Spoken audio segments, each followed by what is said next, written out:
ಕುರುಕ್ಷೇತ್ರದ ನಿರ್ಮಾಪಕ ಮುನಿರತ್ನ ಅರೆಸ್ಟ್ ಆಗೋಕು ಮುನ್ನ ಭಾರಿ ಡ್ರಾಮಾವೇ ಮಾಡಿದ್ರು. ಪೊಲೀಸರ ಕೈಗೆ ಸಿಗಬಾರದು ಅಂತ ತಲೆ ಓಡಿಸಿ ಎಸ್ಕೇಪ್ ಆಗೋದಕ್ಕೆ ಯತ್ನಿಸಿದ್ರು. ಆದರೂ ಕಾಕಿ ಕೈಗೆ ಲಾಕ್ ಆಗಿದ್ದಾರೆ. ಹೇಗಾದ್ರೂ ಆ ಕುರಿತ ಒಂದು ರಿಪೋರ್ಟ್ ಇಲ್ಲಿದೆ ನೋಡಿ. ಸಿನಿಮಾ ಸ್ಟೈಲಲ್ಲಿ ಮುನಿರತ್ನ ಎಸ್ಕೇಪ್. ಓಡೋಗ್ತಿದ್ದವರು ಪೊಲೀಸರ ಕೈಗೆ ಲಾಕ್.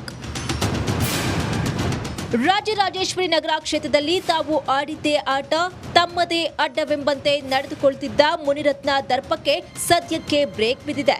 ಬಿಬಿಎಂಪಿ ಗುತ್ತಿಗೆದಾರನಿಗೆ ಅವಾಚ್ಯ ಶಬ್ದಗಳಿಂದ ನಿಂದಿಸಿದ ಆರೋಪದ ಮೇಲೆ ವೈಯಾಲಿ ಕಾವಲ್ ಪೊಲೀಸರು ಅರೆಸ್ಟ್ ಮಾಡಿದ್ದಾರೆ. ಆದರೆ ಬಂಧನ ಆಗೋ ಮೊದಲು ಬಿಜೆಪಿ ಶಾಸಕ ಮುನಿರತ್ನ ಭಾರೀ ಹೈಡ್ರಾಮವನ್ನ ಮಾಡಿದ್ದಾರೆ.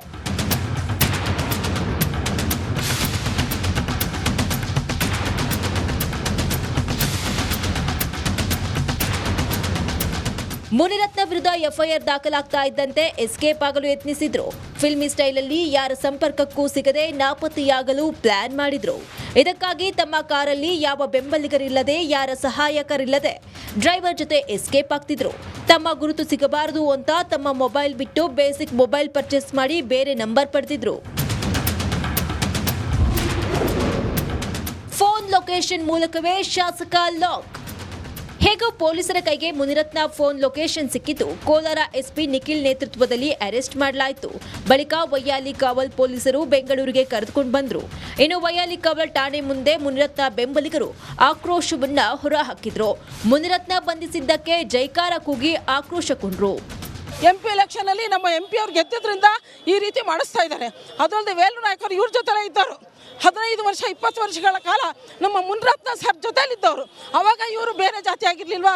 ಅವ್ರ ಜೊತೆಲಿದ್ದಾಗ ಅವ್ರ ಜೊತೆಲಿ ಇದ್ದ ಒಡನಾಟ, ಅವ್ರ ಮನೇಲಿ ಇವ್ರು ತಿನ್ನೋರು, ಇವ್ರ ಮನೇಲಿ ಅವ್ರು ತಿನ್ನೋರು, ಈ ರೀತಿ ಇದ್ದವರು. ಅವರೇ ಒಕ್ಕಲಿಗರಿಗೆ 10 ಕೇಸ್ ಹಾಕಿದ್ದಾರೆ. ವೇಲು ನಾಯಕರೇ ಒಕ್ಕಲಿಗರಿಗೆ 10 ಕೇಸ್ ಹಾಕಿದ್ದಾರೆ. ಹೋದ ವರ್ಷ ನಾನು ಗೌಡ್ರ ಮಹಿಳೆ, ನನ್ನ ಮಗನ ಮೇಲೆ ಅಟ್ರಾಸಿಟಿ ಹಾಕಿದ್ದಾರೆ. ಮುನಿರತ್ನ ಅಂತ ಒಳ್ಳೆ ವ್ಯಕ್ತಿ.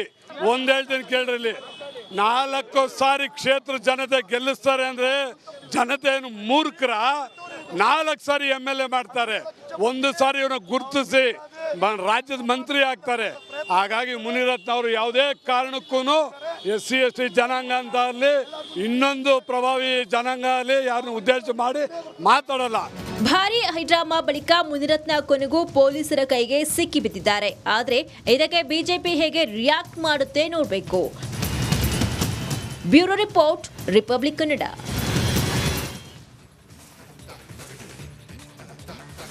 ಕೋಲಾರದಲ್ಲಿ ಬಿಜೆಪಿ ಶಾಸಕ ಮುನಿರತ್ನ ಅರೆಸ್ಟ್ ಆದ ಸುದ್ದಿ ಭಾರಿ ಚರ್ಚೆಗೆ ಗ್ರಾಸವಾಗ್ತಿದ್ದಂತೆ ಕೈ ನಾಯಕರು ಫುಲ್ ಆಕ್ಟಿವ್ ಆಗಿದ್ದಾರೆ. ಬಂಧನದ ಕುರಿತು ರಿಯಾಕ್ಷನ್ ಕೊಟ್ಟು ವಾಗ್ದಾಳಿ ಕೂಡ ನಡೆಸಿದ್ದಾರೆ. ಈ ಕುರಿತ ಒಂದು ರಿಪೋರ್ಟ್ ಇಲ್ಲಿದೆ ನೋಡಿ. ಮುನಿರತ್ನ ಬಂಧನದ ಹಿಂದಿದ್ಯಾ ಕಾಣದ ಕೈಗಳ ಕೈವಾಡ. ಸಿಎಂ ಭೇಟಿಯಾದ 10 ನಿಮಿಷದಲ್ಲೇ ಮುನಿರತ್ನ ಅರೆಸ್ಟ್.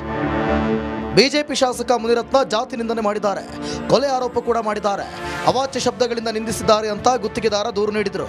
ಆದರೆ ಪೊಲೀಸರು ಅದರ ವಿಚಾರಣೆಯಲ್ಲೇ ಇದ್ರು. ಆದರೆ ಗುತ್ತಿಗೆದಾರ ಚೆಲುವರಾಜು ಸಿಎಂ ಸಿದ್ದರಾಮಯ್ಯರನ್ನ ಭೇಟಿಯಾದ 10 ನಿಮಿಷಕ್ಕೆ ಅರೆಸ್ಟ್ ಆಗುವ ಎಲ್ಲ ಪ್ರೊಸೀಜರ್ ಮುಗಿಸಲಾಗಿದೆ.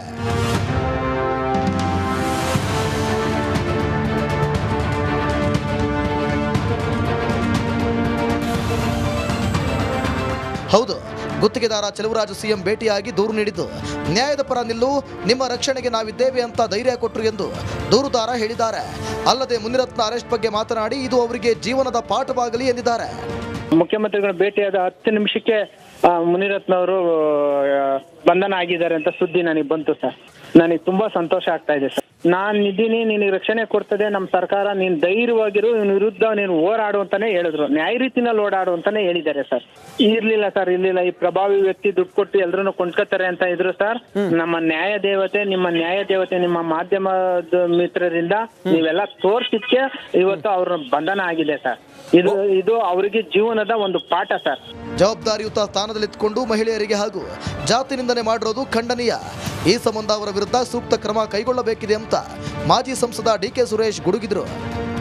ಒಬ್ಬ ಬಿಜೆಪಿಯ ನಾಯಕರಾಗಿ ಈ ರೀತಿಯಾಗಿ ಅವರು ತಾಯಂದಿರನ್ನ ಮಂಚಕ್ಕೆ ಕರೆಯುವಂತದ್ದು, ಕಳ್ಸಿಕೊಡುವನ್ನದು, ಹೆಂಡತಿನ ಮಂಚಕ್ಕೆ ಕಳ್ಸಿಕೊಡುವಂತಕ್ಕಂಥದ್ದು, ಜೊತೆಗೆ ಜಾತಿಯ ಹೆಸರಿನಲ್ಲಿ ದಲಿತ ಸಮಾಜವನ್ನ ಬಹಳ ಕೆಟ್ಟದಾಗಿ ಬಿಂಬಿಸ್ತಕ್ಕಂಥದ್ದು. ಸೊ ಇವೆಲ್ಲ ನೋಡಿದಾಗ ಇದು ಬಹುಶಃ ಅಸಹ್ಯ ಅನಿಸ್ತದೆ. ಬಹುಶಃ ಅವ್ರಿಗೆ ಯಾವ ರೀತಿ ಬುದ್ಧಿ ಹೇಳ್ಬೇಕು ಅದನ್ನ ಬಿಜೆಪಿಯ ನಾಯಕರೇ ಹೇಳ್ಬೇಕು.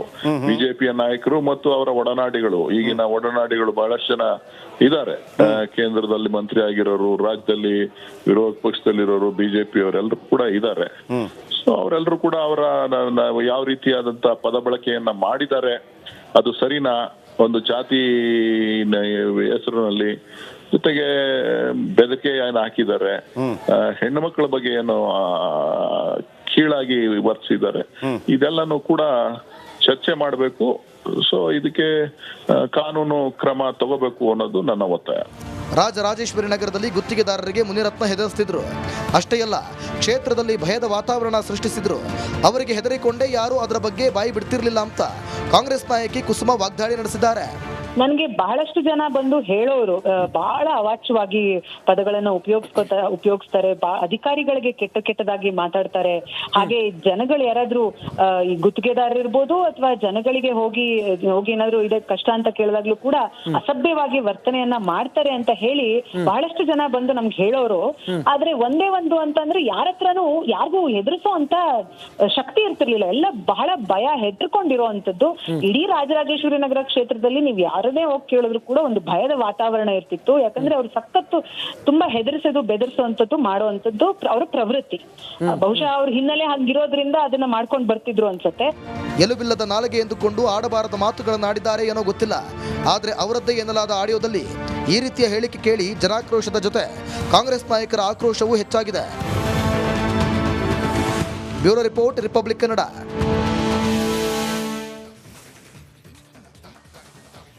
ಮುನಿರತ್ನರನ್ನ ಬಂಧಿಸಿದ ಬೆನ್ನಿಗೆ ಕಾಂಗ್ರೆಸ್ ವರ್ಸಸ್ ಬಿಜೆಪಿ ನಾಯಕರ ವಾಕ್ ಸಮರ ಕೂಡ ಜೋರಾಗ್ಬಿಟ್ಟಿದೆ. ಸರ್ಕಾರದ ವಿರುದ್ಧ ಅಶೋಕ್ ಕೆಂಡ ಕಾರಿದ್ರೆ ಬಿಜೆಪಿಗೆ ಕಾಂಗ್ರೆಸ್ ಕೂಡ ತಿರುಗೇಟು ಕೊಟ್ಟಿದೆ. ಈ ಕುರಿತ ಒಂದು ವರದಿ ಇಲ್ಲಿದೆ ನೋಡಿ.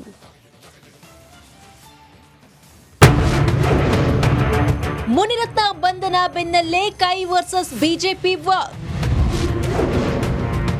ಇದು ರಾಜಕೀಯ ದ್ವೇಷದಿಂದ ಆರ್ ಅಶೋಕ್.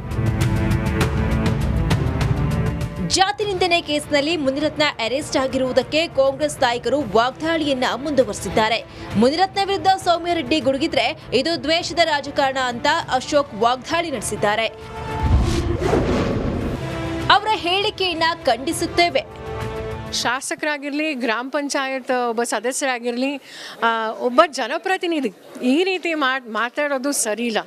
ನಾವು ಪ್ರತಿಯೊಬ್ಬರೂ ಅಷ್ಟೇ ಖಂಡಿಸ್ತಾ ಇದ್ದೀವಿ. ಜಾತಿ ಬಗ್ಗೆ, ಮಹಿಳೆಯರ ಬಗ್ಗೆ